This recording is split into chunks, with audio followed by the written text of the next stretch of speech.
tem pessoas que acham que a Bíblia tem que ser reescrita, né? Porque a Bíblia é inadequada.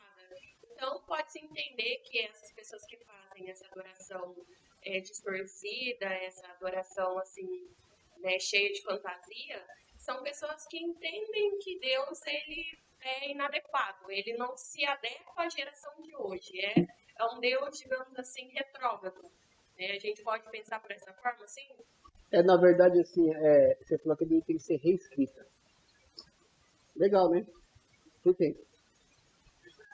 Boa pergunta, Porque né? pelo homem tendencioso, pecador, que faz as coisas do jeito dele, se uma Bíblia inspirada por Deus é questionada pelos homens, imagine uma Bíblia escrita por homens, né? Então, na verdade, assim, eles querem liberdade ou livre acesso para pecarem. Eu fico pensando assim, se Deus tivesse entregue ao homem a maneira da adoração, a maneira do culto, a maneira da pregação do evangelho, a maneira, enfim, né?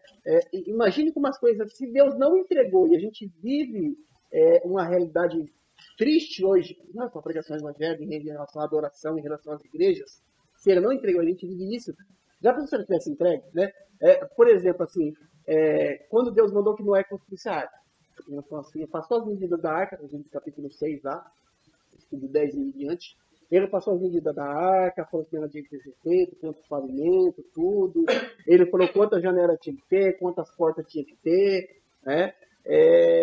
E por quê? Porque existia um propósito para a construção da arca. Era o quê? Era salvar Noé com toda a família, que era uma bicharada toda, né? E como Noé seguiu a risca que Deus fez, a família de Noé foi salva com aquela bicharada toda, né?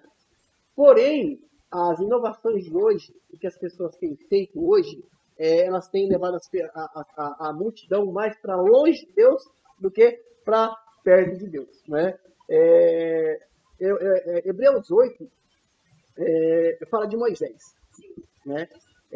Moisés ficou 40 dias, 40 noites naquele monte para Deus mostrar para ele como tinha que ser feito o tabernáculo, com todos os seus detalhes, as argolas, as cortinas, quantas argolas tinha que ter na cortina, as argolas tinham que ser de prata, a medida do altar, da pia, como tinha que ser feito o candelabro, como tinha que ser feito os querubins lá, tudo, detalhou tudo. Né?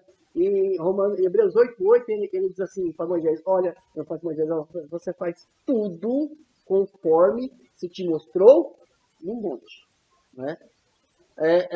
Eu sempre falo assim, então se Deus mandou betumar a arca por fora, ele é preto, passou preto da tudo. Mas será se Noé tivesse pintado a arca de rosa, Deus tinha aceitado?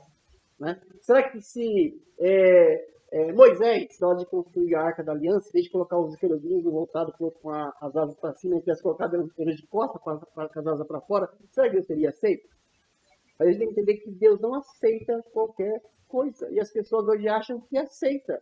Tanto faz às vezes adorar a Deus na igreja com parede preta, com massinha e coreografia, como faz eu adorar a Deus na minha igreja, por exemplo, sem nenhum instrumento, sem coreografia, como tanto faz você adorar a Deus na sua igreja, com teatro, com tudo mais, né? Não importa, Deus aceita. Mas como assim? São coisas diametralmente opostas.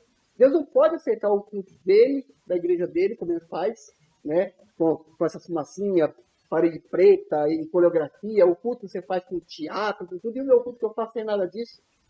Né? Se assim fosse, não daria limite para o homem. Né? O grande engano, o ledo engano é que as pessoas pensam que estão adorando a Deus e que estão agradando ao Senhor, quando na verdade não